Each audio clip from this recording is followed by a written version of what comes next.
Nerds? What's up, nerds? What's up, scum and villainy? Scum, villainy, nerds, hyper nerds, and dorks alike. Heck Greetings. yeah. Nerds and dorks and all y'all. Welcome to another episode of Rebel Nerd Radio. We are full of all kinds of Star Wars shenanigans. And squirrels. And Things, squirrels. too. And squirrels. But we don't have gremlins. We don't have gremlins. We have squirrels on the show. That was pretty funny, though. Which one? That video from Discord earlier today with the squirrel. Did you see it? Oh, yeah. Yep. Yeah. Yes, I did. Stuff. That was a picture of a squirrel showing off his junk. I think it's a pretty old video, too. That's okay. So here we are, Rebel Nerd Radio. This is not going to go the way you think. We're going to talk about The Last Jedi tonight. This is episode number 228. The numbers just keep climbing. And who do we have in the chat? We have Matthew. And we have Taco Cat. He's back. You weren't here last week. Hey, Taco. We missed you last week. Steve Spawn. How's it going? Steve. We have Chantel. Hey, Chantel. We have Spencer. Sup, Schnerd. Spencer. Hi, Spencer. We have Brennan from Page Turners. They were not. Mm-hmm. And we have Tina. How's it going? Hey, Tina. Tina's in early today. Yeah. So that's awesome. We got the usual suspects in early today. So we do have the usual suspects.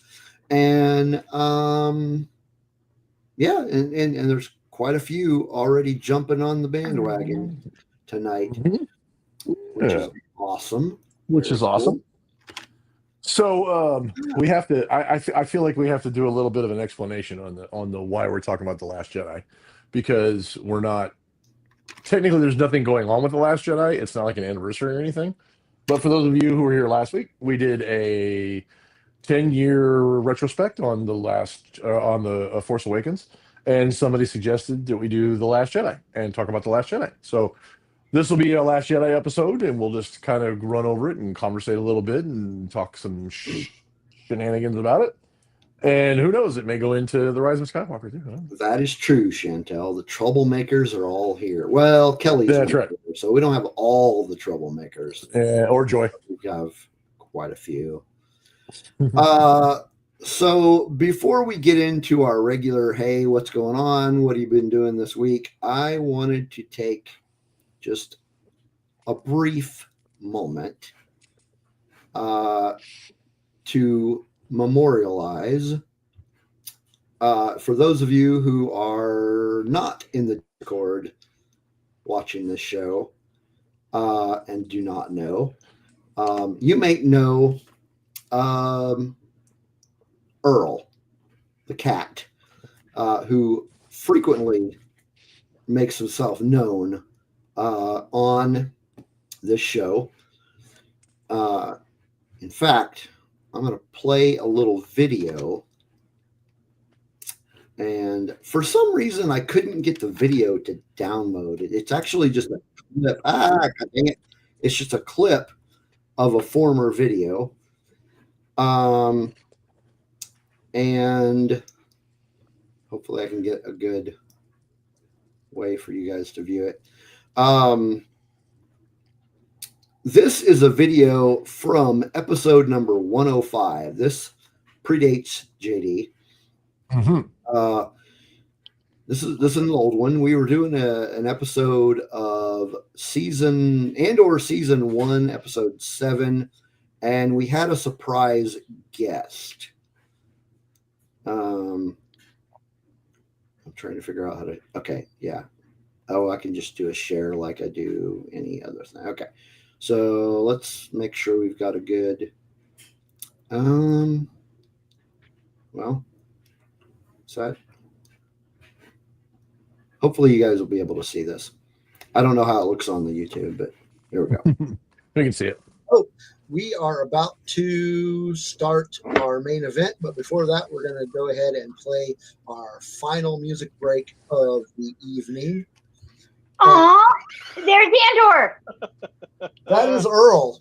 No, sorry, Earl. I thought it was Andor because Andor likes to sit on your I love it. Earl just did Earl just photo bombed. Johnny! He video bombed me. Go to the bed shop, bro. Come on, Earl. We need R2, the icky, right? Awesome. That's a heck of a photo bomb right there. That was I think that was the first time Earl ever photobombed the show. Mm-hmm. But it was quite funny. In fact, there was a meme going around for a while that somebody took a picture of the spot where he and I are kind of eye to eye, and it was a fun time. Anyway, for those of you that don't know, Earl is crossed that rainbow bridge. Earl was an active kitty. He loved to be outside. I didn't like him being outside as much as he was, but he was happy outside. Like when we were in Michigan, he loved it up there because we had land up there, and he loved it up there. But he loved being outside.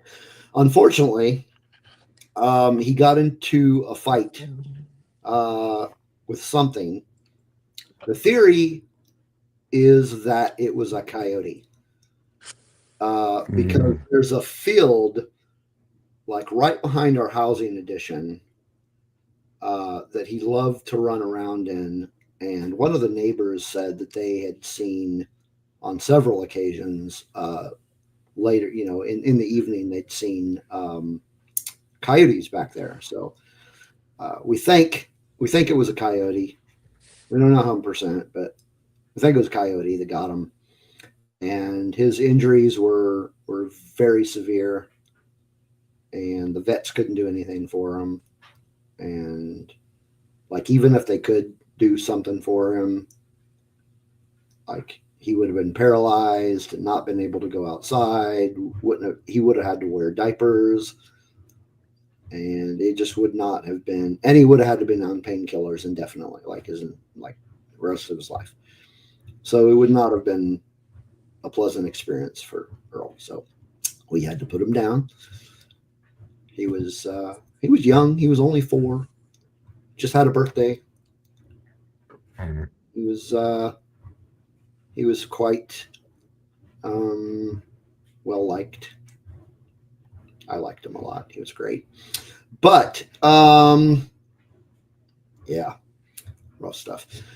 A friend of the show, a patron, and somebody who is in the chat right now, sent me a surprise gift.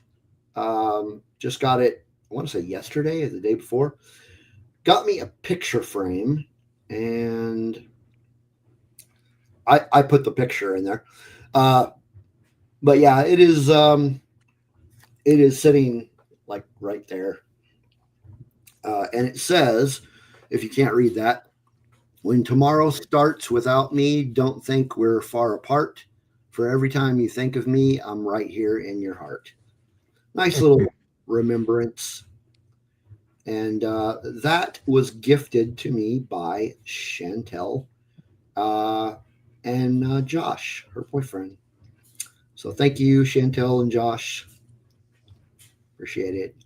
And yeah, so that was kind of how my week went. Well, hey, you know what? For in the spirit of the show, Earl, I know you're one with the Force now, and rest in the Force. for the rest for the rest of the foreseeable future, buddy. So Yeah, hopefully he's he was a good kitty, and yeah, he was a good boy. Oh, special thank wow. All of a sudden, I get a message from Chantel, and she goes, she says, I really need Steve's address. I'm not sure what it is. And I was like, okay, here. And she goes, okay, I'm going to send you something special. You'll probably see it. And I'm like, okay.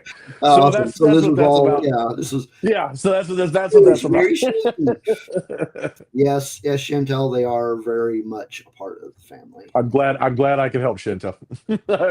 I'm really glad I can help now, because that is an awesome little tribute for Earl. Yeah, it was. Yeah, it's been a rough week. Yeah.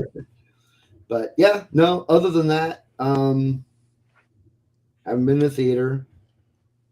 I haven't been to the theater since like the beginning of August. Nothing's been coming out. There's nothing. There's nothing coming out I want to see. I have been trying to get caught up on my comic book reading. As well as I actually borrowed. Remember that book last week we were talking about when we were talking about the Force Awakens? We were somebody had mentioned the book. Is it Shadows or Shadow? Shadow of the Sith. Yeah. So I borrowed that from the library. Yeah, Shadow of the Sith. Borrowed that from the library and been reading that. I'm not super far into it. I'm about 50 pages in. So I've been reading that. Other than that, I think I mentioned this last week, but I've been playing a lot of Star Wars Outlaws. I'm still playing that. So there's a lot going on. I did finally complete the main story. Nice. I still have a lot of side quests to hit. And then I finally got around to installing. I installed the first DLC. I didn't want to do them both at the same time.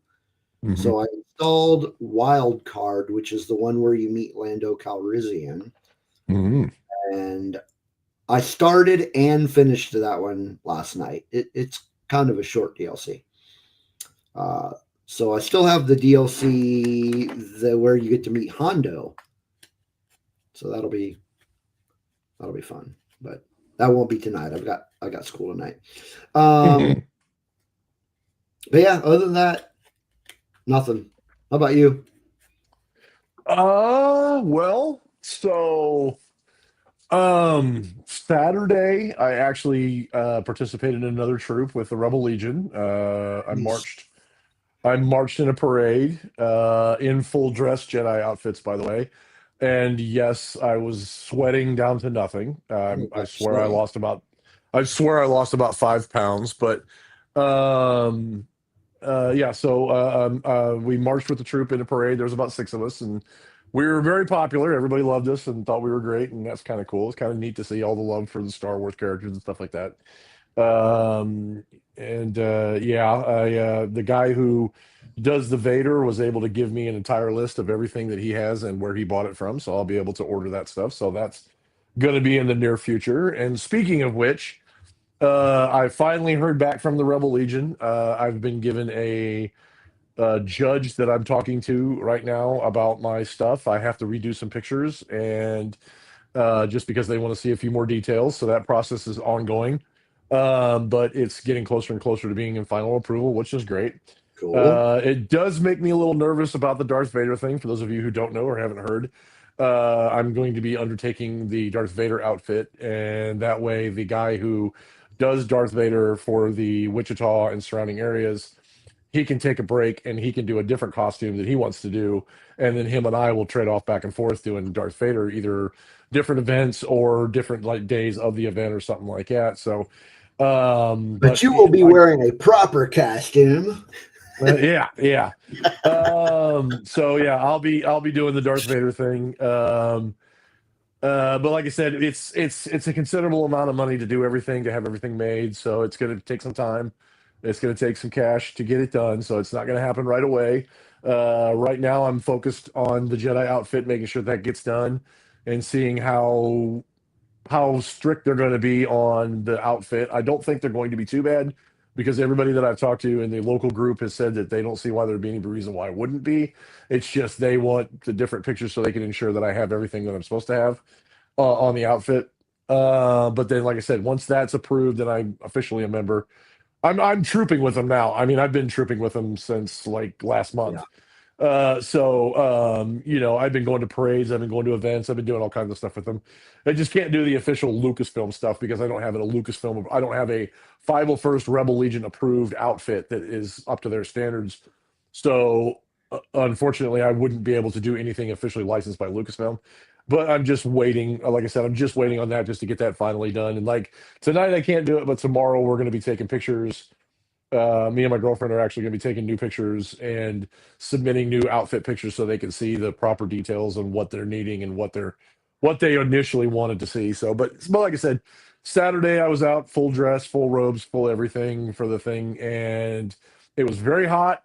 I was very miserable, but it was a lot of fun, so it was worth it, very worth it. And then Saturday afternoon we had a first birthday party here for one of my girlfriend's nieces, or grandnieces. Yeah, Again, yeah, that ain't no life. Feet pics. So yeah, we had that Saturday afternoon, and then Sunday we attended a wedding, and I was at a wedding all day, which was not in an air conditioned building. It was actually in a building in like a barn that just had fans up in the ceiling. Had just ceiling fans, and it was very hot that day too. So I spent the whole weekend sweating and probably lost about 15 pounds. So it was it was good. It was a fun weekend. And then last night, I thought for sure that we were going to, I thought for sure we were going to be working late. And I didn't even know if I was going to be able to make it today. It was kind of touch and go there for a little bit because we had a storm roll through. And so I almost had to call you, Steve, and go, man, I don't know if I'm going to make it or not. But it ended up, we got everything cleaned up and everything's good to go. So everything's fine. Good deal. So, yeah. So, yep, like I said, Oh, I'll keep everybody updated on the Rebel Legion thing as far as my approved Jedi outfit. And then once the Darth Vader starts, I'm sure there'll be pictures. And once I get it all done, you guys will get to see what it looks like because I'll have to actually, once it's complete, I'll have to send it into the 501st to get approved. And the kicker of it is that the generic Jedi one is strict, but it's not terrible. It's not too hard to get approved on. The problem will come when the Vader comes in. I'm trying to do everything as close as I can to the Empire Strikes Back version of Darth Vader. And like I said before, it's not only expensive, but since it is a actual character and not just a generic character in Star Wars, the acceptance process is much more meticulous.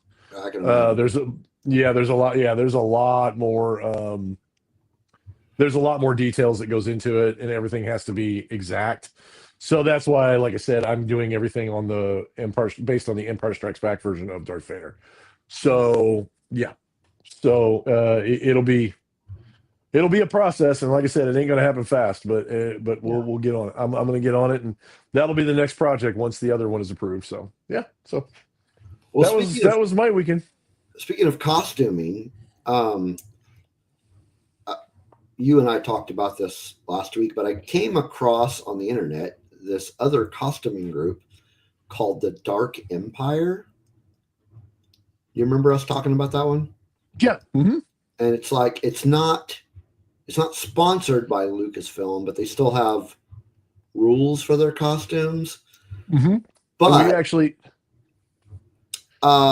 they've got a lot of custom options. So like they've got custom Dark Jedi, custom Inquisitor, which I thought was pretty interesting. Mm-hmm. Custom Sith Lord. And then they also have a very large custom collection of like bounty hunters, smugglers, pirates.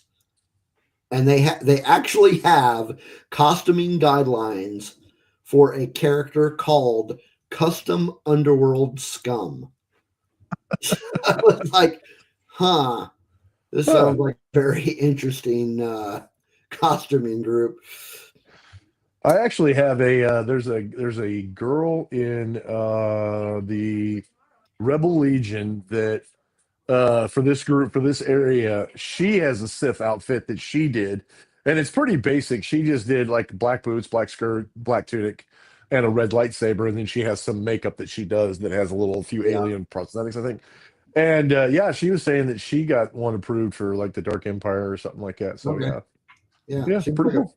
Pretty interesting little. I don't know if there's a group in Oklahoma. I'm still waiting for responses back from the main group. Well, and I would imagine it's one of those deals that if there's not, they would probably be okay with you being in the group. They just be like it's like a region thing. Maybe they just have, like representatives Yeah. in like one area, but you can go different areas and do it, Yeah. Yeah. Cool.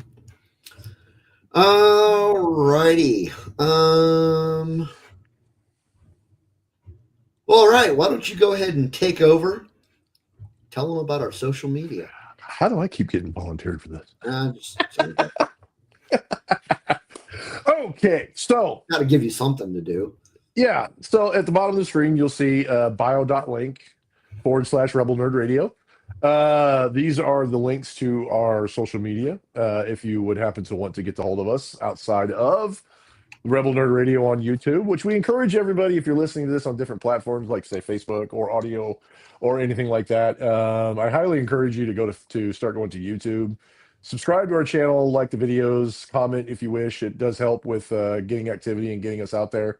But also, we were transmitting on Twitter, but that kind of fell off, and both of us are kind of in agreement that Twitter is just a cesspool of hate and discontent. Anyway, well, it started getting so expensive to like. Yeah. Plus, it got expensive. You have to have a special membership to be able to do live feeds, and Yep. It just got more and more pricey and more expensive to do things, and which we'll get into the Patreon part of it. But right now the expenses just for StreamYard are enough, and we don't want to have to pay for more stuff just to get on a channel that we didn't have much activity in. So if you get a chance and you are able to watch this, like I said, come over to our YouTube channel, subscribe, and like and comment on our videos and stuff like that. Like I said, it really does help. And we're really trying to use YouTube as the main focus, most of the content creators. But if you would like to get a hold of us on other platforms, i.e. Instagram, Facebook, things like that, you can see there is a, like I said, bio.link/Rebel Nerd Radio will lead us to all of our areas, including Discord. And I know we sound like a broken record when we say this, but if you're not on our Discord, please come over and be part of our Discord family. We have a great group of people over there, and it's never been more prevalent when you talk about with Steve unfortunately losing one of his pets and family members, the amount of outpouring of support, the amount of people that conversated and said, showed their support to Steve and his, in the time when he lost his, one of his favorite animals. And we have a great community over there. We have a great group of people. All the chaos, all the shenanigans, everything that you find over here on Rebel Nerd Radio on a regular basis, you'll find over there. We have promote yourself over there channels where you can promote anything that you might be doing, anything from your own YouTube channels to, if you do art, if you do 3D printing, if you do anything, you can take it over there and show it to us and promote yourself over there for the people in our groups. We have channels dedicated to pets, TV shows, what you're watching, movies, general conversations and shenanigans, people picking on each other, having a good time.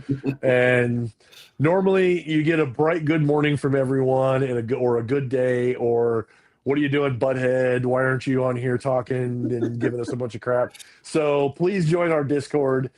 And if you're not already joined, please join our Discord, join our YouTube channel, subscribe. And last but not least, it'll also give you a link to our Patreon. Our Patreon right now is set up for $2 a month. That's all we're asking is $2 a month, and then basically all it does is pay the StreamYard bill. It just helps us keep the lights on. It's cheaper than coffee. I mean, I don't know, if you're a pumpkin spice person or whatever, like I am, because I am a pumpkin spice person, and I don't care. You people can give me crap. I really don't give a shit. I'm a pumpkin spice. You. Yeah, I do me. Exactly. I'm a pumpkin spice person, and I admit it freely. But but we're cheaper than a cup of coffee, and like I said, it just helps us keeps the light on. But when you're on our Patreon, if you decide you want to subscribe to our Patreon, you get exclusive content to our online board games that we're playing right now, which is we had one that we completed a few months ago, which was a Star Wars RPG game that we played with myself, Steve, and a few other good people that you'll find in the Discord, like Blue and Mari and Charlie. Charlie. And and right now we're trying to find the time to play our Cyberpunk 2077 game that we have going. It's a scheduling conflict right now because everybody has lives, everybody has busy lives. Steve going to school, mine's unpredictable. Blue's running like 20 other games. Charlie, I mean, he's a busy dude, and so is Mari. Mari has her own business, so she does her own thing. So right now we're trying to get those done, but you can find those on our Patreon. Those are exclusive content. And you also get early access to some of our other things, our other shows that we do that are not live, like the Bat Cave, the Kryptonian Hey Matt, Chronicles. what's wrong with the Spice Girls? You don't want to be. I said I like pumpkin spice. I did not say I like the Spice Girls. Hey, what's wrong with the Spice Girls? Get it right.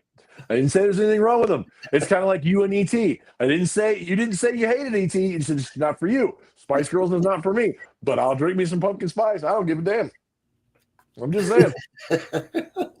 I'm just gonna throw it out there. But anyway, you get early access to our Kryptonian Chronicles with our special guest Dave that we do, and like the Bat Cave and a few others of the comic book ones that we do. And that's kind of it right now. And then if you do sign up for our Patreon, Steve has our model Steve has stickers that he can show you. Oh yeah. What do I do with the model? Okay. His job. So here's the main ones.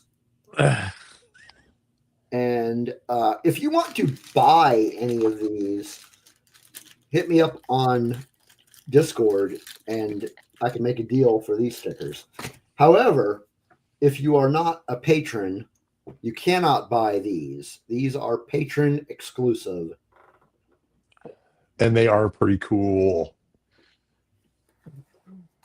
Yeah. Mm-hmm. They are.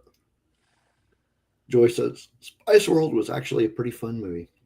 You know, I actually saw that movie in the theater. It's sad. I remember when that came out. I was actually in Sevilla, Spain on a tour of duty when that movie came out. And the people in Spain were like crazy about it. I don't know why we're talking about the Spice World and the you know Spice what? World. I think I was what year did that come out? I was stationed in Alaska when that came out. Was it 97? Yeah. 97, yeah. Yeah. Yep. I saw that. Yeah. I actually saw that movie in the theater. All the people I met in Spain were like crazy about it. They wanted to go watch it. That was nuts. So there's one other thing that you get by being a patron. What did I miss? What did I forget? You get a shout out. Oh yes. Which we're going to do now. We would like to thank all of our wonderful patrons.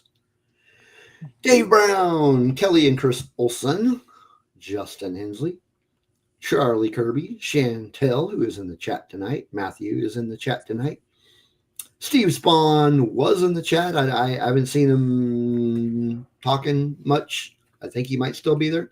Brennan was in the chat earlier. Taco Cat was in the chat.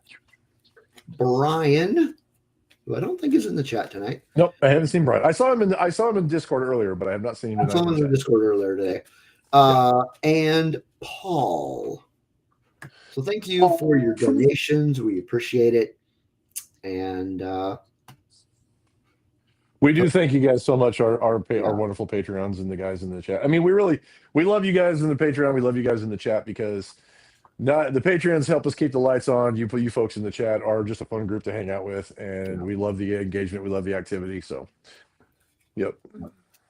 So we Gotta do tell you, appreciate man, all of Discord's you. where it's at. Outside of the show, we got a lot of fun in Discord.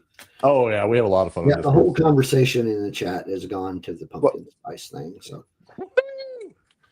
we could do a pumpkin spice shenanigans episode. so I like pumpkin pie. I don't really like Spencer. Don't go there. What do you say? What do you say? What do you say? He wants to know where the Rebel Nerd thongs are. Right next to the bio thingies or the mechanical thingies or whatever the hell it was. The Darth Maul's Bio- mechanical thing. The biomechanical thingies. It's in the same drawer. Yeah. And the coffee enemas are in the same drawer. If you don't know what that's Ben from. and Jerry's pumpkin cheesecake ice cream is amazing. Yes. Here's a fun fact. I didn't know if you knew this, Steve, and you probably don't, given the fact that you probably don't. I mean, obviously, you're not a fan of pumpkin spice, so I understand that. But for those of you, like pumpkin spice coffee. But here's the thing, though. I am one of those weird people that just likes coffee flavored coffee. I don't particularly care for any flavor in my coffee. I just like coffee flavored coffee. So it's not a slam against pumpkin spice. I just don't want any weird flavor in my coffee. I want my coffee to taste like coffee. See, that's the thing is I like coffee flavored coffee. I like coffee with a little cream. I like cappuccino espresso with a little bit of vanilla and a little, that's it. Every once in a while, I will drink a latte. Yeah. But not with any flavoring. In fact, I love a good. Often when I go to the coffee shop and I tell them I want a latte, they'll ask me what flavor. I'm like, none, and they'll just look at me like, then what's the point? Like, I don't know, because I want a latte. Where did we go? Where did we go the other day? We went somewhere to a coffee shop the other day. I think it was actually a Starbucks. And I looked at my girlfriend and I said, I went to Starbucks, I looked at their menu and I said, I don't think Starbucks actually sells coffee. And she goes, what do you mean it's Starbucks? I said, no, they don't actually sell just coffee. If you looked at them and said, I wanted a large coffee or a venti coffee, and they don't just sell, I don't think they just sell coffee. Do they have something called an Americana? Hell, I don't know. I don't know. Anyway, Chantel says, I haven't tried pumpkin spice in a while. To be fair, it was at a time when I hated coffee. That's horrifying. That is a horrifying revelation. I may have to revisit because I don't remember liking it. I cannot remember a time when I did not like coffee. No, in fact, I get. And Tina says, I have been using some sugar-free vanilla syrup. It's all right. That's all right. I was right. Chantel says they do. It's the Americano. Why can't they just call it coffee? Because why the hell can't they just call it coffee? Oh, here we go. Joy says if you ask for a Pike Place, that's regular brewed coffee. So why can't they just call it coffee? Why can't we just say I want coffee? Again, I just want a coffee. Can I just have a coffee? Maybe a little cream and sugar. That's it. How hard is that? The Pike Place thing makes sense because they originated in Pike Place, which is a district of Seattle. Right, but you just call it a coffee. I want a coffee. It's Starbucks, man. I want a large coffee with cream and sugar. So, but again, Steve says I just learned to like coffee. You people. Your whole life has now changed, Steve. Your whole life has now changed. That is a very good point. That is a very good point, Matthew. If they called it coffee, then they couldn't charge $8. Matthew. That is true. That 100%. Yeah. Then they would have to charge you 100%. They couldn't overcharge it. I have too, Chantel. Yeah, I keep forgetting sometimes that Josh used to live there. But yeah, I lived there for about 10, 11 years. So I remember. Bite your tongue, Spencer. What do you say? Coffee is overrated. You, sir, listen here. We got to talk. We're totally off track. We are totally Squirrel moment. So Spencer says coffee is overrated, and Chantel says you're overrated.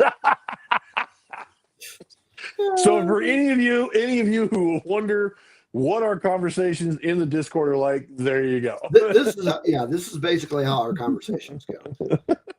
You're overrated. I agree. I agree, Joy. Coffee is life. Coffee is life. Yes. Yeah, we have a lot of weird I conversations. didn't get to tell you my fun little fact for all those of you who are listening. The fun little fact that I found out because I like pumpkin spice so much that I was like, I might want to throw it in my coffee sometime during the year, just to have a little extra, pumpkin spice, and obviously it's a seasonal drink, so I mean I can't just buy it anytime I want. But what I found out was I went online and for those of you who don't know me, I love to cook. I like cooking and stuff, and I actually looked up the recipe on how to make my own pumpkin spice to add it to, like, say, just regular half and half to make it pumpkin spice creamer. Come to find out, there's actually no pumpkin spice. There's no pumpkin in pumpkin spice. Why does that not surprise me? There's no pumpkin spice. The ingredients say nothing about pumpkin spice. It's actually like, I think, cinnamon, nutmeg. It's like cinnamon, nutmeg, clove, and something else. Yeah. Huh. Yeah. There's no actually anything that says pumpkin in it, which is weird. Huh. Yeah, fun little fact. That really does. It doesn't surprise me. Yeah. Anyway, weren't we having a conversation about Patreons and Star Wars and stuff? I think we were done with that conversation. I think we were done with that conversation. Chantel does say that she prefers cinnamon dolce latte, I guess is what she's saying. Later. Over pumpkin spice. Yeah, whatever, Chantel. It has been a really long time since I have bought anything out of Starbucks because I just...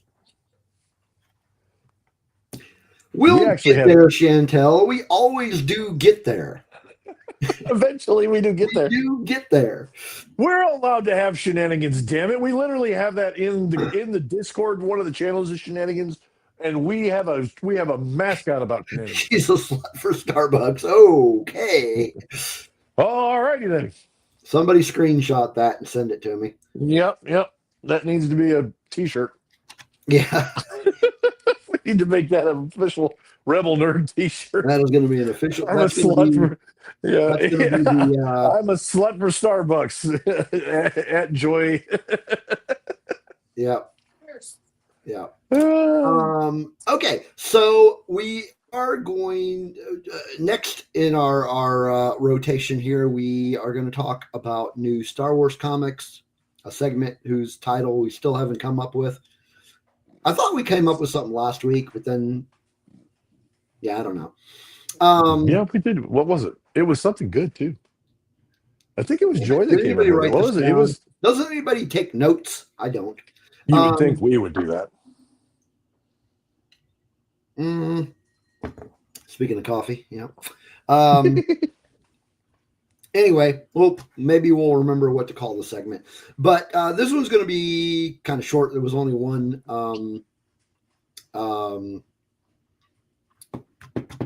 comic that came out this week. Yes. Star Wars related.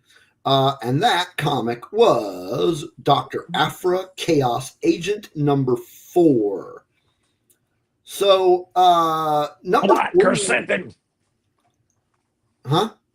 Black Chrysanthemum. Oh yeah, that's going to be awesome. Number 3 was interesting. She got to roam around the galaxy with Han Solo. Yes. And there it was drawn to the Force.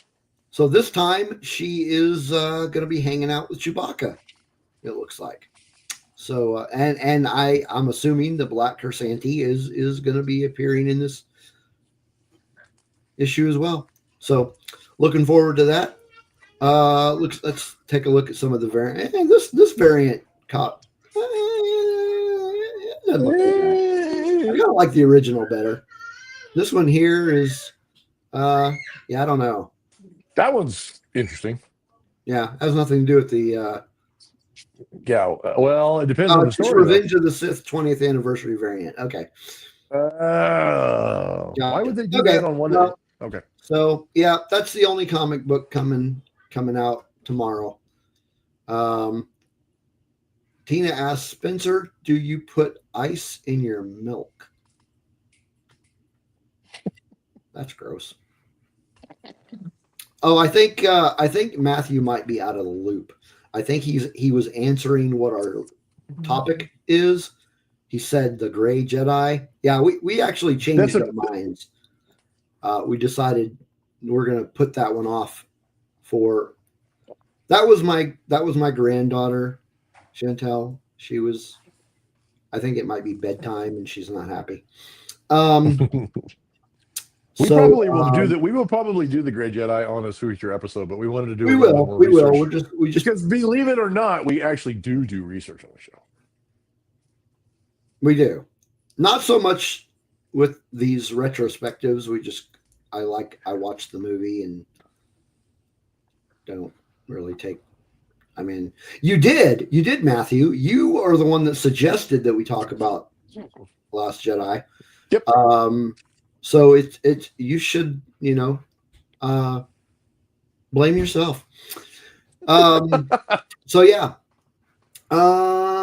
So that's the only comment.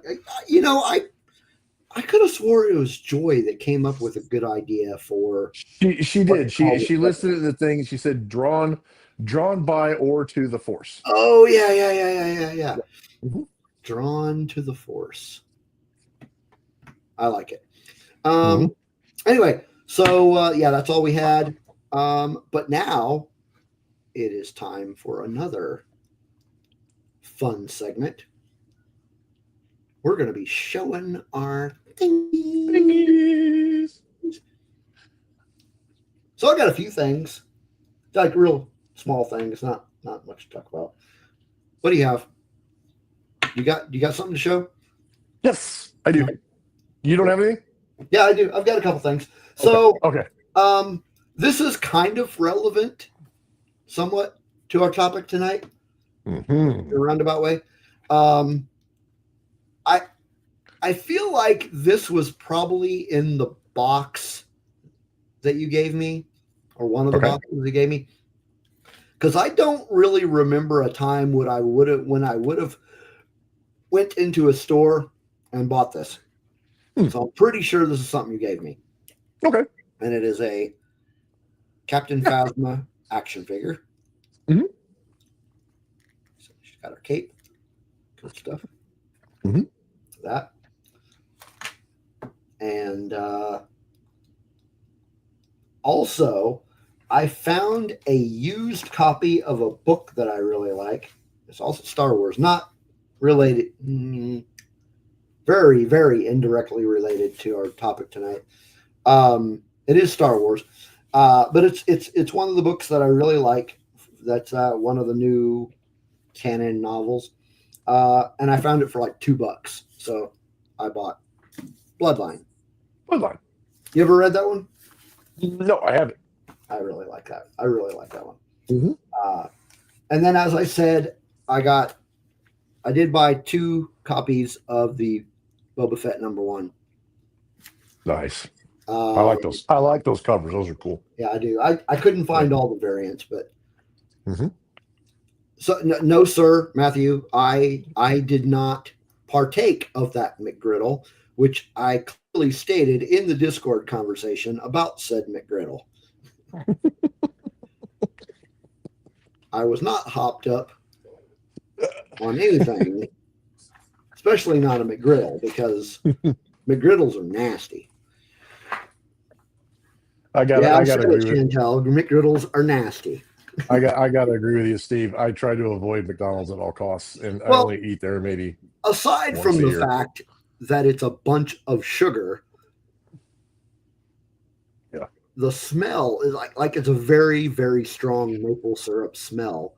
Mm-hmm. It's not what I ordered. I ordered basically just a biscuit with egg and bacon, and I went to go eat it, and it was like, oh, what is that?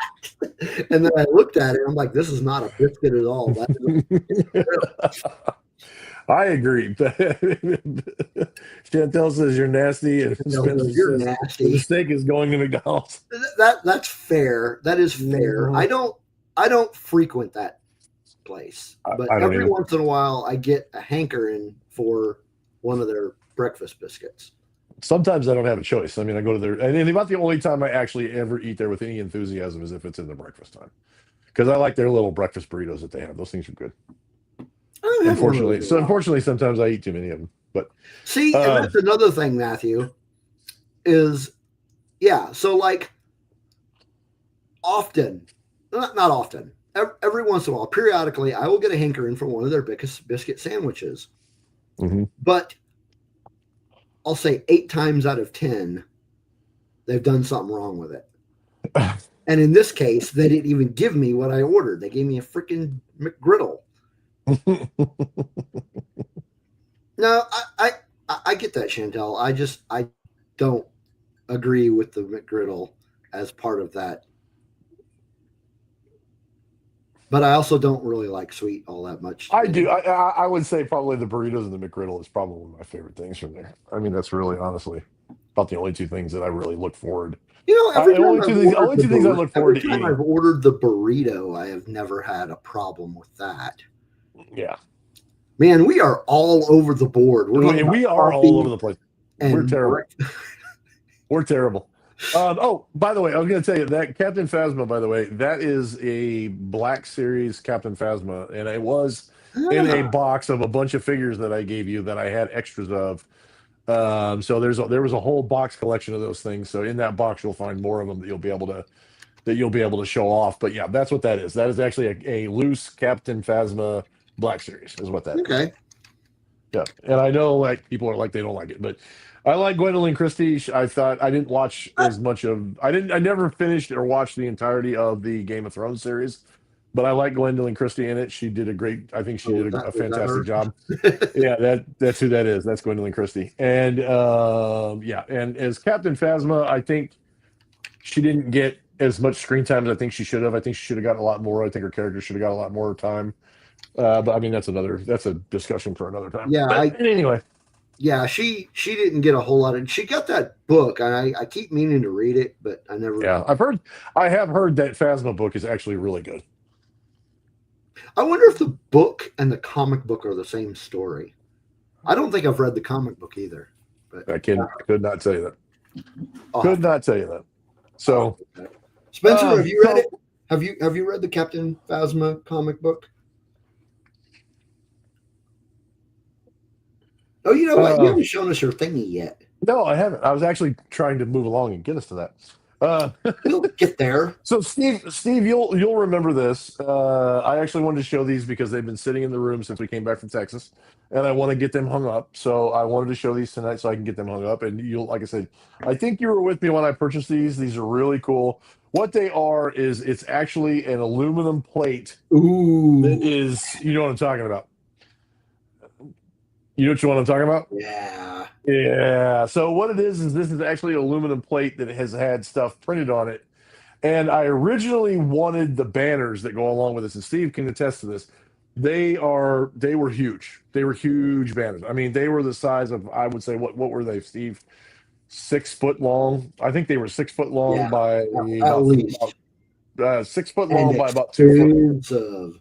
I think they were 6 foot long by about 2.5 to 3 foot long. And Matthew, you might have seen them there when you were going through stuff when we were there at Rebel Scum Con in Texas. But they were amazing. They were beautiful, beautifully printed and everything. And they were very expensive to get these runners or these wall runners or these tapestry things. I think they were like $400 a piece to get each one of them. And there's actually 3 in the series.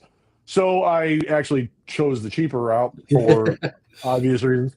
But I bought these metal prints, and they're really cool. And what it is, Chantel's leaving.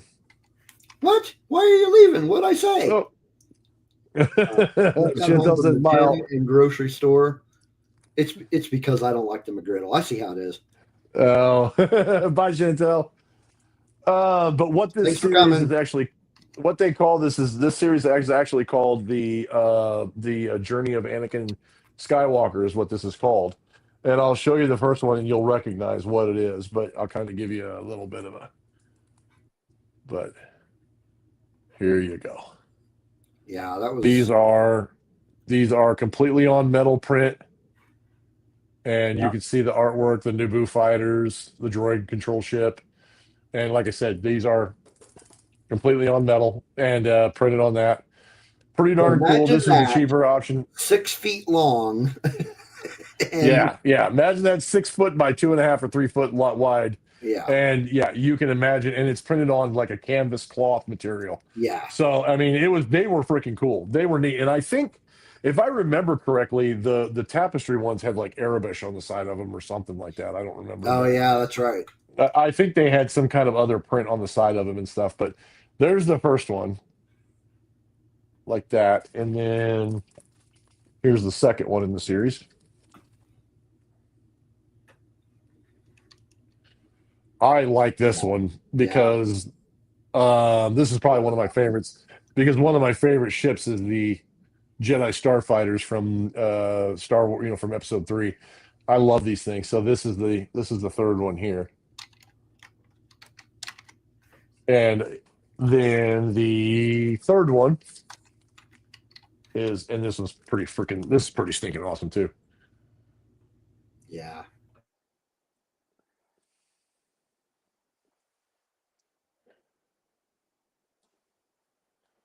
So yeah, so these are going to be hung up on my walls, proudly displayed. These are excellent prints, and I think in this one here is where I got. It's called studiodesad.com is where I got these from.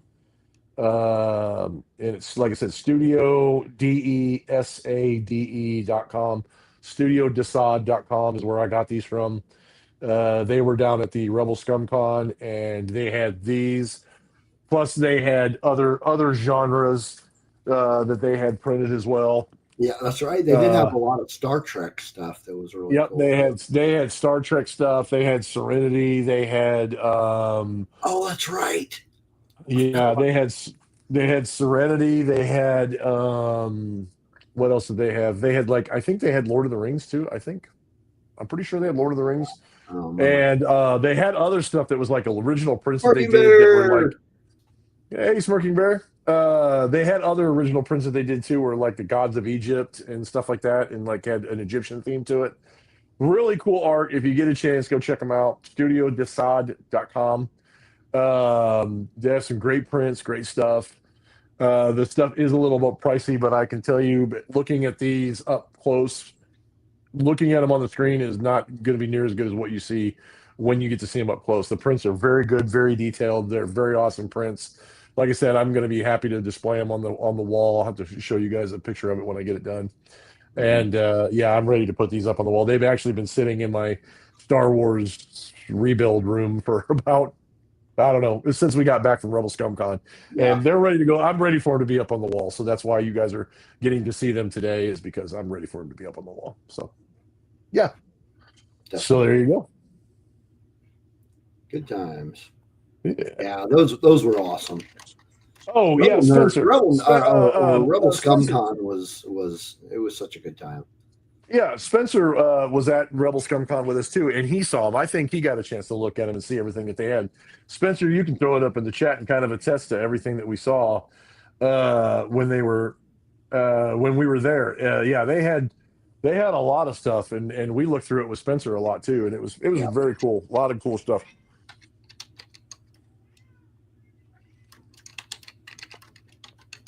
Cool. Yeah. So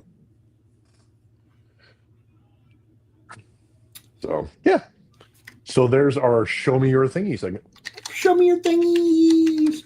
All right. So it's now time to talk about our main theme.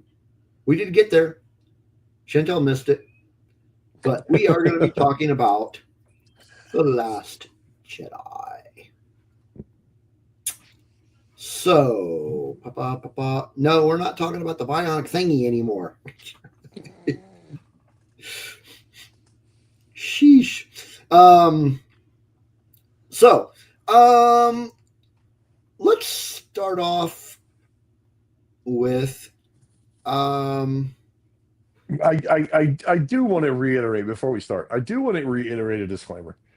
I know, and I'm sure Steve knows, and I'm sure everybody in the chat knows that The Last Jedi was very divisive to some people. There was a lot of controversy behind it on some, depending on which side you kind of landed on the whole thing. And it's kind of been a point of discussion for a long time about people who just want to either talk about it and talk positively about it. It's kind of one of those either you loved it or you hate it kind of things. It doesn't seem like there's really anybody kind of in the middle of the road. Or there's not very many people in the middle of the road. Say, I might be one of the few. I mean, yeah. It's not my but favorite. We're not. We try to stay away from, on this show, obviously, we try to stay away from the hate talk. We try to stay away from the hate bait and stuff like that. We really don't want to engage in that kind of thing. Now, we may address it a little bit because it's going to be kind of hard not to with this one because of the situation behind it. But we're going to try not to do that as much as possible. Now, there's some subjects that might come up and some things that we might talk about that have to do with, address that specifically. But, I mean, we're going to try to keep it to a minimum. And mostly this is just going to be talking about the story, some of our favorite parts, some of the things we like the most about it, and kind of an overall conversation. Like I said, we talked about The Force Awakens last week, so we actually had Matthew and a few other people bring up that we should talk about The Last Jedi since we talked about The Force Awakens, which will probably lead into the Rise of Skywalker conversation. So, I mean, we'll see. Yeah. So it's just for fun, shenanigans, just kind of a general conversation. So, do you remember when you saw it for the first time? Yes. Mm-hmm. Yeah. What were your initial impressions, if you remember those initial impressions? I had to watch it twice, to be honest, because there was so much different about it. There was so many things that was new, and it was just there was so much information to take in on the whole thing. Mm-hmm. That I had to watch it twice to really collect my thoughts on it, because there were parts about it that I went, I just don't know, or there were parts about it and you went, really don't like that, and there's other parts that I went, that is freaking cool, and I love that part. Yeah, and I know 100% that I had more of the I really like that part, I really like that part, I really like that part, mm-hmm. more than I had, and I really didn't like that part. There was probably one scene in particular that I just kind of went, that really doesn't make sense, but whatever. But for the most part, I mean, I like I said, to get all the information, to take all of it in, because it was just such a new way to tell a Star Wars story, that I had to watch it twice. I had to watch it twice in order to get to collect my true thoughts on the whole thing. So I remember liking it right away, but just like you and just like Spencer also said in the chat, there were things that I really liked about it, and there were things that I was like, meh, and still, just kind of, So Smirking Bear says it's his least favorite sequel movie. I would actually go one step further and say it is actually my least favorite Star Wars movie overall. However, it is Star Wars, so I like it. I just don't like it as much as the rest of them. There are things about it that I really like, one of which, and I think it may have been Spencer that mentioned it. Yeah, but basically, visually, it is, up to that point, it was one of the best looking Star Wars films. Mm-hmm. Just certain things about it. I'll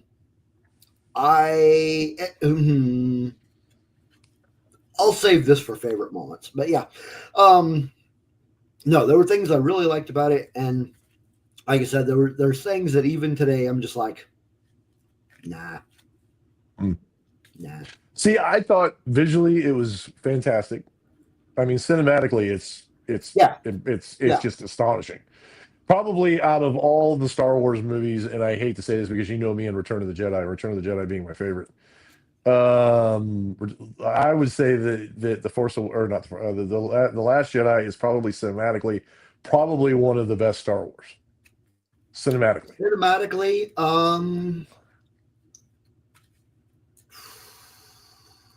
I'd say it's up there.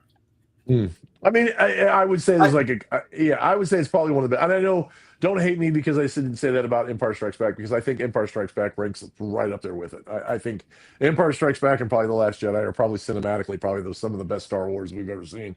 See, on a cinematic scale, I really liked Revenge of the Sith. Mm-hmm. I thought that was a really good cinematic, but Last Jedi is definitely up there. It's got some amazing visuals. Well, and disclaimer to you and everybody else, when I say that, it doesn't mean that I hated the other stuff, because I've said this before in the past. Right. Attack of the Clones for me is my least favorite Star Wars movie of all time. Attack of the Clones just is, to me, is just a mess. But it's still, like you said about The Last Jedi, it's still Star Wars. Still Star Wars. I'll still watch it. There's parts of it that I love. There's parts of it that I went, okay, it's absolutely cringe and I hate it. But I will still watch it. I will still include it in my yearly Star Wars rewatch marathon. I mean, I'll watch it, but like I said, that doesn't mean that I'm like disparaging other things. It just means when it comes to cinematically, in my opinion, it's probably one of the top, as far as cinematic wise, it's probably one of the top Star Wars movies. And I mean, you might agree with me on this, but I mean, any Star Wars project, there's going to be something good about it. Yeah. I can't think of any Star Wars project where I just dislike it so much that I'm like, oh, I'm never watching that again. I would say, to be fair, about the only thing that I have not even been motivated to watch is Resistance. I knew you were going to say that. Yeah, that's the only one. That's the only one that. Here's the thing, though. Here's the thing about Resistance. Yes, I get it. I get it. It's not great, but there are very small kernels of, shall we call them, Filonialisms in that show.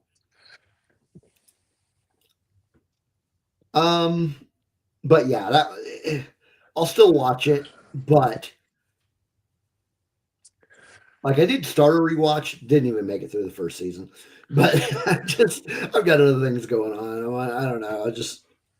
It's still Star Wars. It's got some cool stuff in it. But I mean, does that mean I'll never watch it? Does that mean I'll never actually give it a shot? Well, you're gonna have to watch it when we do our recap of it. No, it won't be a recap for me. It'll be a watched it for the first time. What do I think? Smirking Bear liked my Star Wars term. Feloniism, heck yeah, that's Feloniism. Great. But no, back to my original thought. I mean, because we digressed way down the rabbit hole. We did. Cinematically, I think it was. Yeah, no kidding. Cinematically, I think it ranks right up there as one of the top Star Wars movies, and I'll say one of the top Star Wars movies. Let's just say that. Story wise, other than one segment of it, I think story wise, it's probably one of the. It has some of the best. I think it has some great story arcs in it. Not the best. I didn't want to say the best, but it does not have the best story arcs. It has some great story arcs in it. I know a lot of people found a certain one, most of the story arcs in it divisive because they didn't think that was customary or that wasn't what the character would do, but that's not the point. The point was the lesson. The point is that what we got is the story that they wanted to tell. It's not about what you wanted. It's not about what you deserved. It's not about what you think should have happened. It's about what they did. And it's not up to us to say, I don't feel personally that it's up to us to say, oh, it should have gone this way. We deserve this. We deserve that. It's their story to tell. It's up to us to interpret that story. And that's kind of one of the things that I have a problem with everybody that was like shitting all over it. is Mhm. they make their statements, and it's like, you know what? The problem with what you're saying is, I mean, in the grand scheme of things, what you expected was not what you got. But to be more specific, you need to quit letting your head canon determine whether or not you're going to like something. Mhm. Because everybody had something in their mind about who somebody is or what somebody is or how something should go. And Well, and my when it doesn't argument, go that way, they get upset. I try to keep this as short and sweet as I can, but my thing is Agreed, that Matthew. yeah, that is no lie. My thing is that Luke, whether you want to talk about him being one of the greatest Jedi ever, that's fine. But he was not brought up as a traditional Jedi. That's the first problem. No. The first problem is he was not brought up as a Yeah. traditional Jedi. He was brought up in a very fast-paced, a very crash course version of what a Jedi should be. Now, that's not to say that he wasn't great, because it made Right. him great no matter how it came out. It made him a great Jedi. But I can think of one thing, that if you have a great this great character from, that did these wonderful and these amazing things, including bringing his father back from the dark side, and assisting in the death of the emperor, and all these things that he did. The one thing that I think would have changed him as a person is being faced with the possibility that one of your own family members turns out to be basically the reason for millions and millions of deaths. And that's basically essentially what happened. Was it wasn't just a student, it was actually his sister's son, that he had this basically a premonition saying that he's going to be responsible for the death of billions of people, just like your father was, and the cycle was going to repeat itself. And nobody, I don't care who you are, I don't care how great a character you are, I don't care how great a person you are in real life, if you were to find out that your family member was the responsible for the death of 100,000, 10,000, 100,000 people, nobody knows how you would react as a person. Mm-hmm. Nobody knows what your actual reaction would be and how that would affect you. You could be the strongest, most badass person in the world. It doesn't matter. But when you find out that you're faced with the decision of stopping it because there's no other way to do that, or allowing them to escape and them possibly being the cause of the deaths of millions, knowing what Luke went through with his father, and knowing what his father was capable of, and knowing what his family lineage was capable of, nobody knows how you would have reacted. And it tore him apart in a way that no one, or that no other thing could. Yeah. And so to say that he wouldn't react that way, or to say that he wouldn't do those things, you can't say that. You can't say that he wouldn't do that, because unless you're in that situation, unless you've lived those kind of events, you don't know how you would react. And I don't blame the writers or say that it was a bad storyline, because it made, for the context of the movie and for the context of what was going on from The Force Awakens into The Last Jedi, it made sense that he had a decision to make, and he felt guilty because he had to make that decision, and he went into hiding because of it, and he went to Acto, to the origins of the Jedi, because he felt like that he had failed in such an epic way, when it wasn't him at all. It was Palpatine pulling the strings. It was Snoke as his puppet. It was their family lineage causing problems again, and him being forced to make decisions he didn't want to make, which caused the death of his school. He felt like a failure. There's all kinds of things that were going on. And to me, like I said, to the context of the movie and the context of the story, as far as the sequel trilogy is concerned, it made sense that this is what happened to him. But at the same time, a lot of what people forget is not how it started or his journey, but how it ended. Mm-hmm. And I'm sure we'll get to that. But it's to me, it's not how it began or the decision he made, it's how it ended. And like some of the greatest scenes, I think some of the greatest like wisdoms from like Yoda and stuff like that came out of this movie, dealing with that situation. You know what I mean? It's one of the greatest lines in the entire saga of Star Wars. I mean, most of them all came from Yoda, but one of the greatest I think came out of this movie, and it's one that I remember all the time. Especially being a father, I remember these things about teaching my daughter things, and like my nieces and nephews and people who come to me and ask me for advice. It's the one lesson that I learn or I remember all the time, and it always pops in my head. And like I said, we'll talk about it later, but the one I'm thinking of, and I'm sure you people know what I'm talking about. But when Luke and the ghost of Yoda finally come together, Yoda tells him that it's not just about what you succeeded at. It's about passing on what you failed at as much. Exactly. That is just as important as telling people how you failed and what you did wrong so they won't make the same mistakes. And I believe that as a father to my daughter and to like my nieces and nephews and stuff like that, it's you can't just pass on what you succeeded at. You have to pass on what you failed because ultimately you don't want them to make those same mistakes. And so I think personally, you learn more as you fail in life anyway. And to pass on those failures and to pass on where you made your mistakes and say, I made that mistake when I was younger. I did something wrong when I was younger. Don't make that same mistake. It's the greatest teacher. And you can pass that knowledge on to your kids, onto your siblings, onto the people who trust you and know you. And I think that is a fantastic lesson. And it is brought to the forefront of this movie. Yep. Agreed. That says he just hit us with the you people. Oh man. All right. So let's chat a little bit about some new characters that we got. So we got the main one we got was Rose Tico, who spent a lot of time in the movie hanging out with Finn.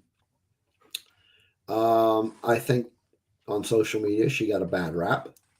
That 100%. 100%. She didn't get a bad rap. She got a terrible rap. She did. So she was a cool character. I liked her.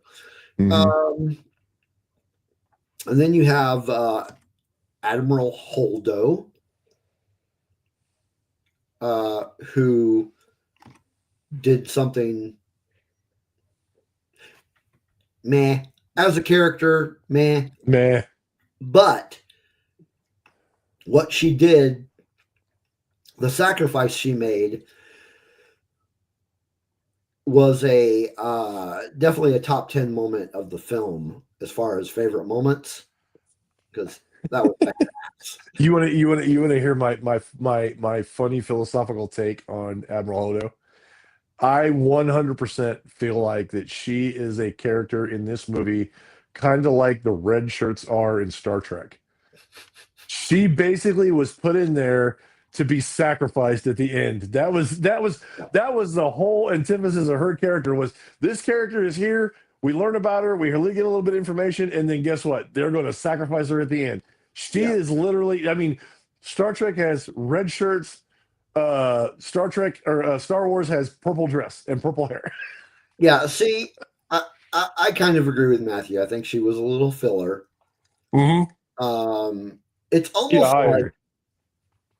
almost like, you know what? This actor hasn't been in Star Wars yet. Let's just throw her in. Like they wrote that character for her or something. Yeah. Let's put the actress. It was for the actress. The actress had never been in Star Wars, so they said, "Let's write a role that she can go do." That's what I meant. Yeah, let's just write. Yeah. But what she did there at the end, that was badass.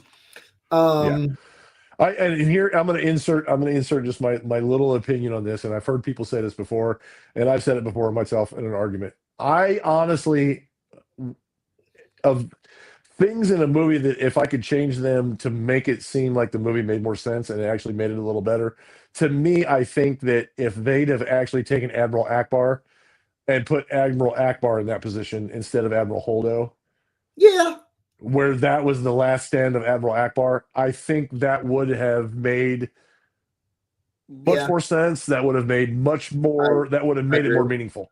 I can That agree would have with made it more meaningful. If he'd have survived the bridge and actually made it out, and then him and Poe went back and forth, and it would have been the last stand of Admiral Akbar, I think that would have made that movie much better. For sure. Okay, Joy, I'm about to mention him. Hang on. Next new character was DJ. Another filler character. Who I think, I think also was filler, and I also think was written specifically because this actor hasn't been in Star Wars. Let's just write. Specifically for Benicio del Toro. So I think that, but I also read, and I don't remember where it was I read it, but I read that there was another actor that was offered that role, and he turned it down. Joaquin Phoenix. And I can't see him in that role, but yeah, this was a little. He was a little filler too.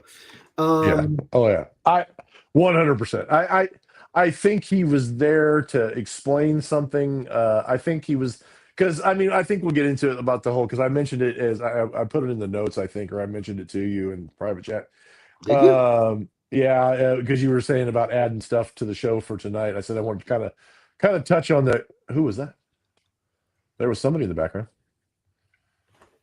Oh, what are you doing? Do you want any Taco Bell? Sure. Okay. That's my wife. Hi. Well, the people that are watching the video don't know you. I have a voice. I'll just order you some stuff. Okay. What were we talking about? I don't see anything that you added. Oh, I added it in our private Oh. Yeah, I put it in a private conversation. I said basically what I said was is it some of that sorry. One of the things I wanted to talk about. One of the things I want to talk about is we kind of need to talk about the Canto Bite side quest. We'll get to that because and I think he was specifically added in just to add context to the Canto Bite conversation, to the whole scene around Canto Bite because Canto Bite didn't make a whole lot of sense until he started getting into it and he started explaining, started to get more into what was really going on. And I think that was the whole reason for him even being in there. Yeah. Yes, it's Smirking Bear says scrolled with Steve's wife for a half a minute.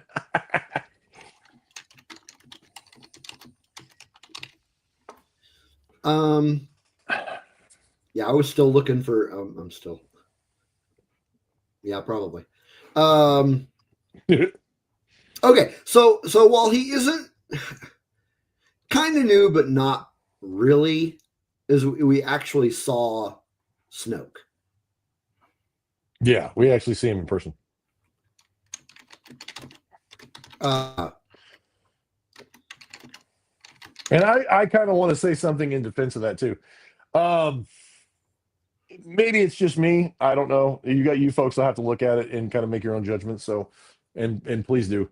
When we see him as a hologram in Force Awakens, he looks different to me than what he does when we actually see him in person. And even though that may be kind of a movie magic glitch kind of thing, it actually, if you think about it, and I know that we're going to talk about it probably next week, but it kind of adds credence to the idea that Snoke was a clone of a clone of a clone of a clone. And that he was manufactured and he was not an actual person. He was just a puppet. And because he looks different in each side and his injuries are different in each one. So, I mean, it kind of adds a little credibility to that idea, I think. Yeah. Like I said, you folks discuss. You tell me what you think. We got to see Snoke, although very briefly. No, I mean his presence was. I mean, I think his presence was pretty strong because he actually made Kylo Ren. He wasn't in for what more than like maybe 10 minutes.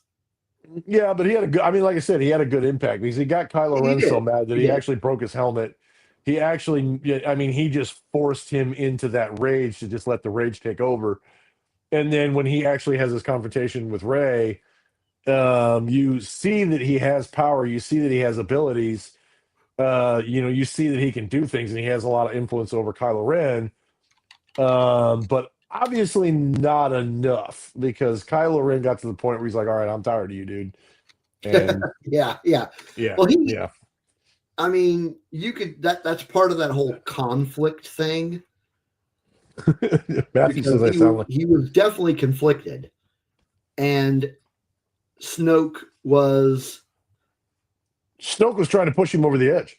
he was Snoke. Yeah. I mean, He Snoke knew, and yes, Matthew, can killer. After he killed Han, he knew that he was 100% in conflict. He knew, and that's the killer of it too. That's the thing that kicks my butt, is that people talk about how supposedly easily, Rey and Finn went up against Kylo Ren in The Force Awakens. But Snoke literally explained it to him. He was so much in conflict after he killed his own father that he allowed himself to be beaten and scarred by a scavenger girl. somebody He who's even never says held a that. lightsaber. Yeah. Yeah, by somebody who never held a lightsaber. He knew that he was in conflict. He knew, and that's exactly how he ended up with the scar, is because he was in so much conflict, and Snoke was trying to do everything he could to push him over the edge. He was trying to get him back into that rage, which is exactly what Palpatine did with Darth Vader. So, and technically, we didn't know this until the Rise of Skywalker, but Snoke was Palpatine. He was just marionetting him. Yeah. And so he was pulling the same stuff with Kylo Ren that he was pulling with Darth Vader. The only difference was that Kylo Ren was less experienced, less mature. He was more out of control. He was easier to influence. And so he was just trying to push his buttons. I think the only difference is that Kylo Ren, they were trying to do it much faster, so they could get him to that point a lot quicker. Mm-hmm. But he literally explains it to him that he was so much in conflict, that he was so in conflict about the decision that he made to kill his own father, that he allowed himself to be defeated by an unskilled combatant, and he could sense the fact that he was in conflict. Yeah. He knew he was in conflict. Yeah. Okay, so next, while not necessarily a character per se, we did get a couple of new species. We got the Fathiers, Mm-hmm. who were basically beaten and forced to race. Those were fun to watch. And then, of course, we had the Porgs. Wait a minute, that's not the Porg. That's not the Porgs. Come on now, that's not the Porg. That's I don't know. Chewie would say differently. That scene was freaking hilarious. I don't care who you are. That was funny. Yeah, that was. Yeah, Squirking Bear says, "Don't forget the green milk cows." Yeah. Oh yeah, I forgot about those. Yep. And Joyce says, "Don't forget the crystal foxes." I like crystal foxes. Right. The crystal critters. Mm-hmm, the crystal critters. Yeah. Smirking Bear said, "If Kylo had turned, it would have made the final movie hard to plan for." I think I agree.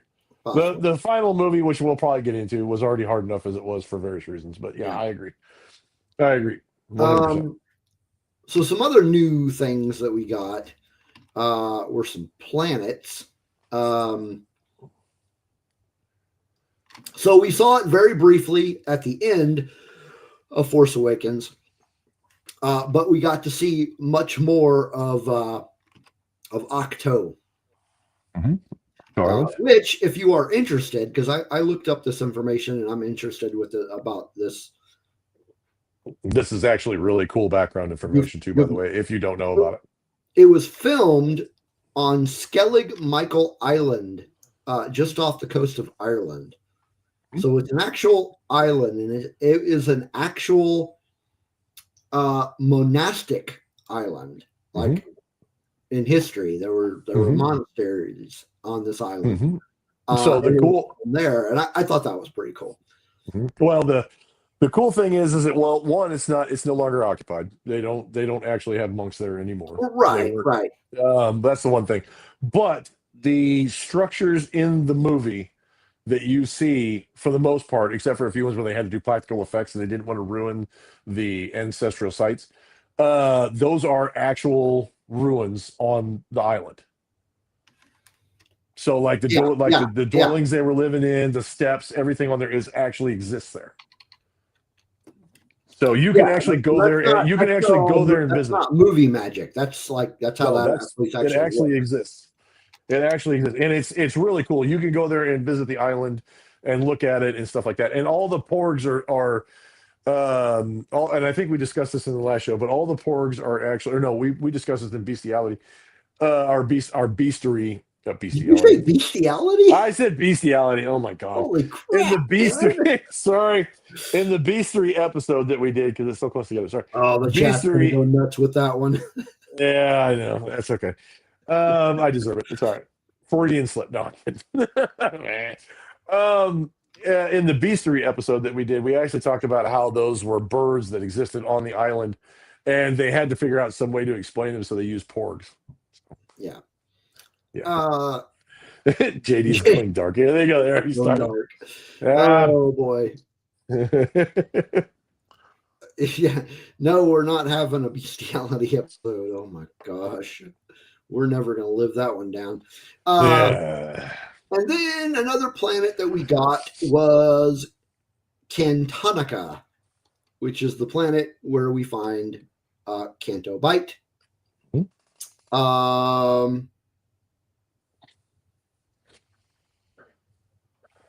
Yeah, Canto Bite. There it is. Yeah.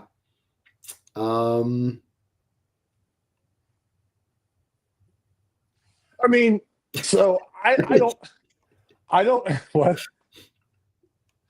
I don't have a problem with there being a casino in Star Wars. I mean, that's perfectly fine. No. I don't have a problem with there being rich people in Star Wars. That's perfectly fine. That isn't a big deal. You know, games where people fight each other and beat each other up. I mean, we've seen Gamorrean guards do it. Yeah. We saw the Favirs do it. We've seen the droids do it. We've seen all this in Star Wars before. It's not outside of the realm of possibility for that to be a thing. And for there to be a planet in a city that's completely dedicated to that, to be dedicated to that kind of thing, and there being a place for all the super rich people in the galaxy to go and have a place to gamble and stuff like that. It's not out of the realm of possibility, but I think the divisive thing about it is that they kind of went on a pseudo-political rant, I guess is what you would call it, about who really profits from people fighting against each other and war and how it all works, and the essence of the essence of the capitalism side of the machine, I guess, is how it chooses. I mean, I guess that's, I don't know if I'm describing that right. I mean, I'm not a politics major. I'm not a, that kind of thing. I'm not one of those kind of people, but yeah, I hate politics. I hate that kind of stuff. But to be fair, one of the most profitable, I mean, some of the most profitable things to happen in history is when people are making machines of war and making bullets and making machines to do war and stuff like that. It becomes a profitable time. And if you look at the history of it, like when we've had war, it's been some very profitable times for people who make weapons of war. And for obvious reasons, because weapons of war cost money, people have to make them, there has to be jobs available. I mean, it's just how it works. And I think the divisive side of that is that some people felt like it was, one, they're pointing out the obvious, which I don't know why that's a problem, but it was just how it was pointed out. And the whole Canto Bite scene kind of seemed like that was the whole reasoning behind that, was to emphasize how there are people that profit from conflict and war and fighting and killing and things like that, which, I mean, like I said, I hate the political aisle of the whole thing, but they're not wrong. Sure. I mean, they're not wrong.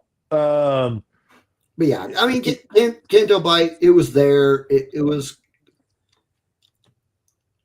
it kind of felt like filler. It felt like it was out of place. It just felt Yeah. like it didn't, in the context of the story and what was going on, it felt like an unnecessary side quest and an unnecessary filler message that was going on in this particular movie, in a movie that already for some people felt like it was out of place. It was another piece of the puzzle that was out of place. Now, if they'd have done something a little different with it, if there'd have been a different way of doing it or a different meaning behind it, probably would have been fine. And then it led to the whole DJ thing where he turns out to be a slicer, but he turns out to be in it for himself. And really, honestly, if you kind of look at it, it really turns out to be a epically failed mission because of the fact that they get DJ, they get on the supremacy, they are able to crack their way through the security, they almost get to the Lightspeed tracker so they can disable it, and then on top of that, and then they get caught. Yeah, all that for getting caught anyway. Yeah, all that just to get caught, for them to find out about the transports, for them to find out that they were there, and over half of the resistance that was left on the cruiser ended up getting killed. And really, it was a failed mission, and all for what? Just to tell people that rich companies profit from war? Well, we kind of already knew that. We really kind of knew that was a thing. Yeah, I guess. And that's kind of one of those things where I was kind of like, I mean, it made sense in the end because, and everybody makes fun of the broom boy, but I think people forget the bigger message when it comes to the broom boy. That Luke Skywalker and his legend is what fuels a lot of hope in the galaxy at that point. Was everybody knowing about it. And Luke was even said that it was all because I was this legendary character that everybody knew about, this legendary figure. And then when they find out, they see the streak across the sky, they see that there's people out there that care about them, they see the hope. And they think of him, and then you see Broom Boy, who is force sensitive, pick up a broom and do the same thing that I did when I was a kid, which is take a baseball bat, a golf club, a broom, and paint it blue or red or green or whatever. And we used to have make believe sword fights with it. That's exactly what this kid was doing. He was thinking about a better time, or thinking about a hope and what could happen, and being maybe the future of the resistance or the rebellion or even the Jedi Order, dare I say. In the end, that part of it made a little bit more sense because he believed in those legends and they believed it, and it all boiled down to that's what Luke meant to people. It was his heroism, it was everything that he did, it was his adventures, it was the stories and the legends that they'd heard about him. And that's what fueled this kid to kind of, I would like to think that's what fueled this kid to feel hope for the future. I'm going to touch on that in a minute, but yeah. We'll talk about that. Yeah. Okay, moving on. The last new planet that we saw was Crate the planet. I think Crate was the planet. I think where they made their last stand. Huh? Where they made their last stand. Yeah, I think that was the name of the planet. I think it was it was a planet. Oh, before I jump into that, also random bit of trivia. The scenes in Canto Bight were filmed in Croatia. Oh, cool. But Crate was filmed in Bolivia. Interesting. Yeah, so Crate was an interesting little planet. That's where we got to see the crystal critters. We'll get to favorite moments, but let's talk about this since it's been let out of the bag here in the chat room. I might disagree with several people on this, but the whole Rey is a nobody theme. What are your opinions on that?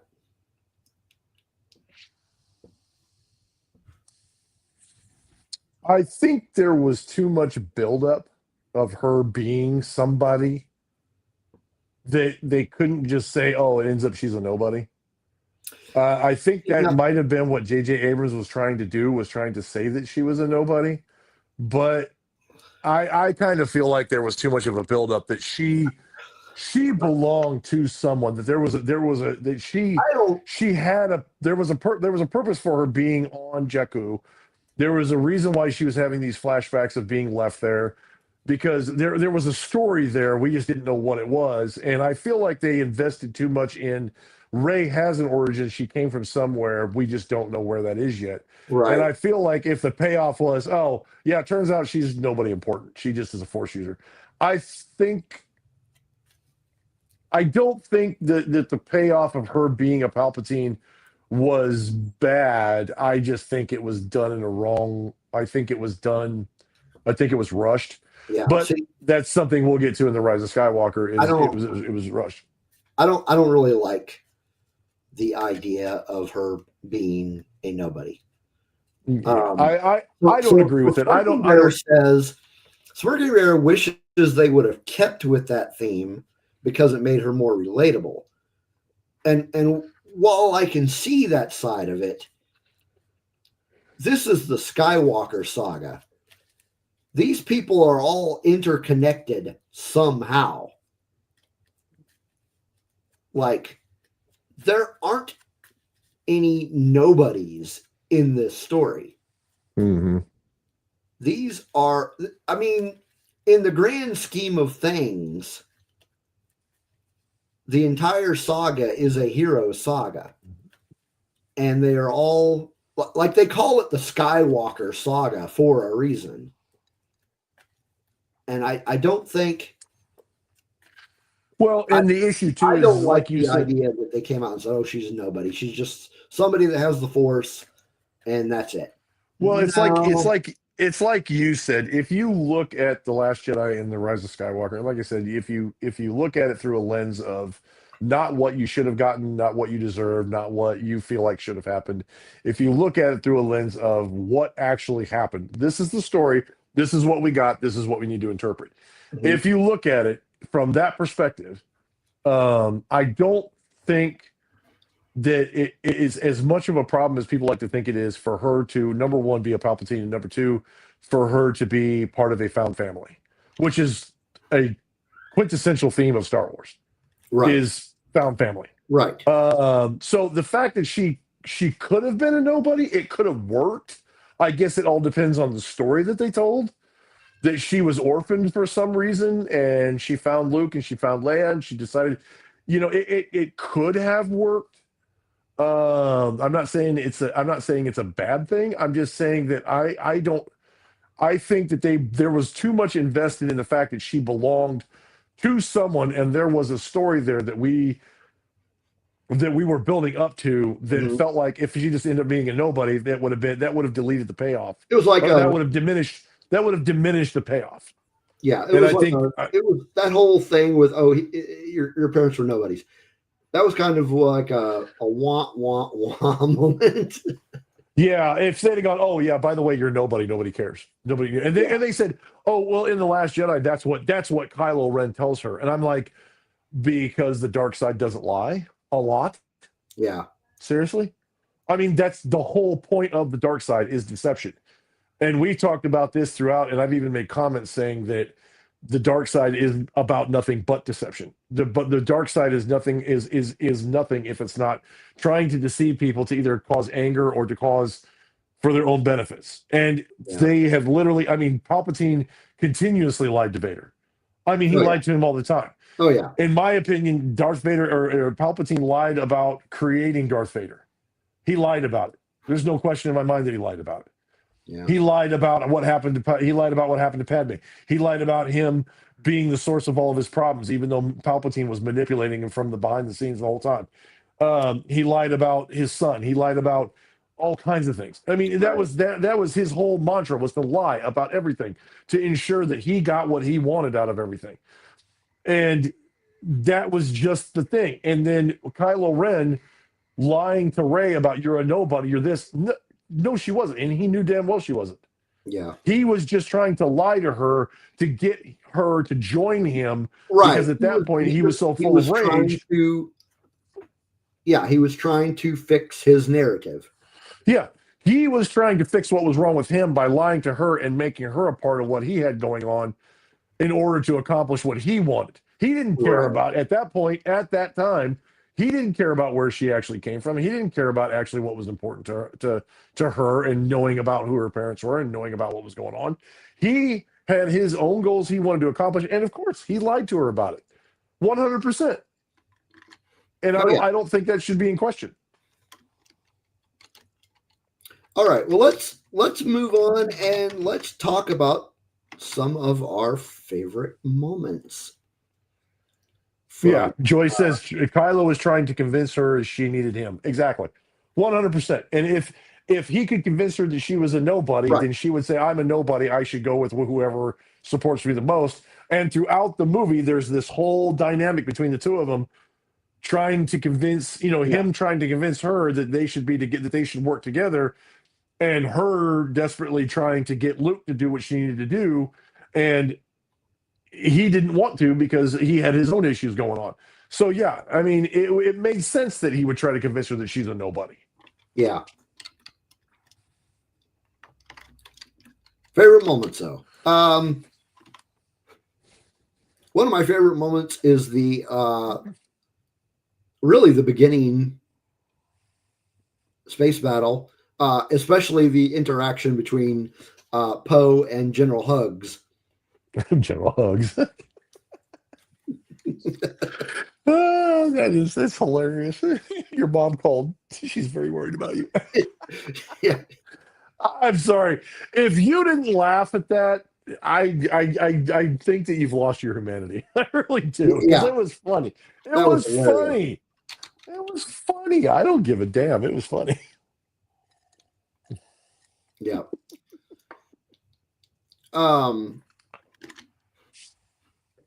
What did you have any other favorite moments? Oh yeah, I had a couple of them. The throne room scene where Kylo Ren and her team up to defeat the guards after he kills Snoke. I love that. That was a great fight. Love that fight. Cinematically, it was outstanding. It was awesome. Those guards were a little. I think the Emperor's Royal Guards were cooler than. Probably so. Probably so. I did like their weapons. I like them overall. I think they got. I mean, they were going up against both of them at the same time, and I think they didn't stand a chance. But I thought that battle scene was pretty cool. I really like that. Probably, if I have to be honest, my favorite scene, because I do like the interaction between Luke and R2 on the Falcon. It kind of brought back into nostalgia, if you would, and Chewie. Luke meeting Chewie again, or seeing Chewie again, and all that kind of stuff. I think those were great nostalgic moments. But I think one of my favorite moments, probably in the old movie, was the interaction between Luke and Yoda. I think probably tops as my favorite scene. The interaction between the two of them, and the whole kind of going back to the Empire Strikes Back and young Skywalker and the lessons, and you listen to me, you did not, and blah blah blah blah. Trying to get him to understand that yes, he did fail, but not because it was, but yeah, you did fail, but that doesn't mean you have to fail completely. It just means you failed in one aspect and you didn't learn that lesson. And one I think an honorable mention too. After that scene, after he realizes it and he kind of comes to and he kind of figures out that he made a mistake. His confrontation with Kylo Ren on Crate as a hologram, that was awesome. That was yeah. And I agree with a lot of people. I've heard this said a lot in like Discord channels and different Star Wars sites. That is actually peak Jedi moment because he fights him without fighting him. Yeah. And he teaches him a very valuable lesson, which I think kind of starts his arc back from being complete darkness. I think it brings him back. It starts to bring him back into the fold and start to bring him back into the light side, because he realizes that he doesn't know everything, and he realizes that his rage has caused him to make mistakes and that kind of stuff. And the part with the dice and your father's never really gone and that kind of stuff. And so yeah, that's definitely an honorable mention. But I think the Yoda scene is probably one of my favorites. Like I said, I really Star like Wars that one too. Star Wars has always been something that I've kind of the philosophical aspect in that side of it, I've always kind of carried throughout my life on different things. Read And them, like have you you? Well, page turners, they were not. page turners, they were not. But yeah, I mean, that's always kind of, I've always taken some of the philosophies of Star Wars and I've applied it in my own life. And seeing that and understanding that, and then, like I said, having a daughter and kind of nieces and nephews and different people that kind of look up and come to me for advice, I've always kind of took that to heart that, you can't just share your successes, you have to share your failures too. Yeah. So that way they don't make the same mistakes, because the goal is to make them better than you are, to teach them and to make them a better version of you, or to make them better than you are. And passing along your failures is one of those aspects of being a true master and being a teacher. Yeah. And so I thought that resonated with me hugely. So I mentioned it earlier, but I really liked the scene where, as much as the character, like we said, was kind of a filler, I really liked the light speed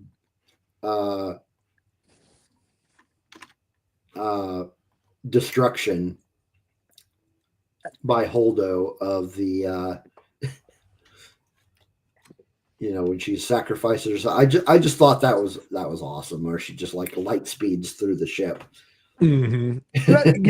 And overall, I really think this movie had way more grand and great scenes than what people give it credit for, and it had grander scenes than what that I think it had bad moments.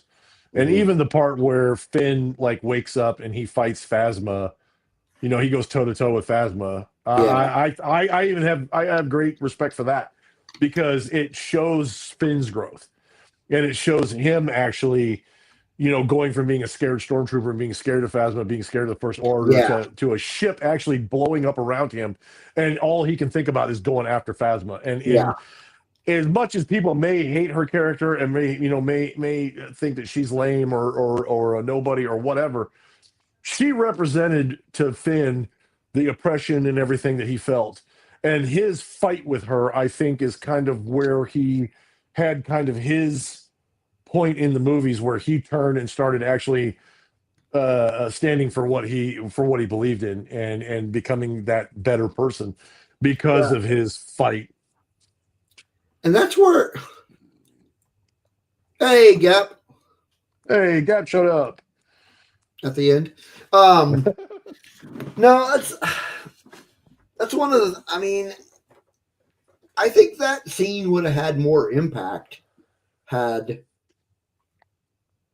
they gave us a little bit more of that character Of Phasma herself. Phasma. Like, okay, so why do we care that he's fighting her? Is it just But I mean, she was the reason why a lot of those stormtroopers were the way they were, because she was like head of the training program, and she was like yeah? their, It just you know what I mean? they didn't She explain was it like a enough. head. She was like a general, when it came to that, Right. she was They, the captain. they She was a just didn't captain, so she explain was it enough. captain of all those. Huh? They just didn't explain it enough. Yeah, but I mean, in all fairness, though, there was a lot going on. Well, there was, and like we mentioned last week, where we were talking about Rise of Skywalker should have been more than one film. Really, the sequel trilogy could have been more than a trilogy, because there's so much going on that they just left too much on the table. Mm-hmm. Yeah, I mean, really, if they'd have written the story a little bit differently, I think it would have been just a little bit differently. Yeah. They could have turned it into 2 trilogies. Yeah. I mean, that's my opinion, but they could have turned it into 2 trilogies. I think. I think agree. they could have done. I think they could have done 7, 8, 9, and I think they could have done. I think it would have been no problem for them to do 10, 11, and 12, if they'd have just expanded the story a little bit and told it a little bit, with more detail. There was just a lot that was just left out. Yeah. But you know what though? I'm gonna say this, and I know that people are gonna be like, "Oh, how dare you?" So was the prequel trilogy. What's that now? The prequel trilogy. Yeah. Prequel trilogy. I love George Lucas. It's not a disparagement of him or anything like that. but the prequel trilogy had its issues all the same. And with the help of things like the Clone Wars, comic books, Yeah. and other medium, Clone War or the prequel trilogy has become beloved beyond the shadow of a doubt. When a lot of people, and I mean, I'm going to say this, not me, but a lot of people, they hated the Force, or they hated the Phantom Menace when it came out. They hated the Attack of the Clones even worse. And then when Rise of Skywalker, when Revenge of the Sith came out, people were like, okay, now we've got a good Star Wars movie. And that's the opinions that I heard in the late 90s and early 2000s when those movies came out before social media. Everybody said, oh, yeah, Phantom Menace was horrible. Attack of the Clones, even worse. But the Revenge of the Sith was finally a good Star Wars movie in that set of trilogy. So to say, oh, well, the sequels, blah, blah, blah, blah, blah, that's fine. But you're repeating the exact same narrative that people said about the prequels when the prequels first came out. So, yeah. I agree, Steve. But Steve Swan says, listen, the 360 on the prequel has definitely shocked me. But not like Phantom Menace, I liked it when it came out. I love the Phantom Menace. Yeah.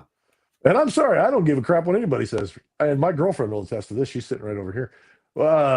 I didn't have a problem with Jar Jar. I really didn't. Yeah, he was goofy. He was goofy. He was weird. But I didn't have a problem with Jar Jar. And the lightsaber fights was, I mean, phenomenal. I think Joy makes a good point here. If they'd have written all of them before they filmed them, it would have been a better trilogy.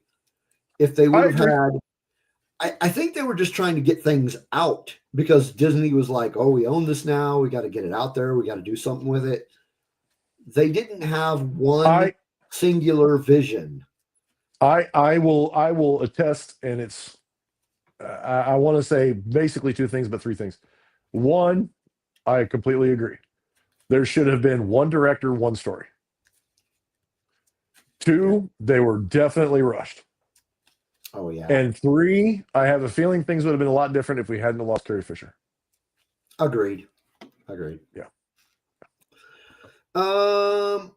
So next week, we will not be talking about the Rise of Skywalker because we have something. We already talked about it. Did you forget? No. We probably will come back talk about the Rise of Skywalker soon.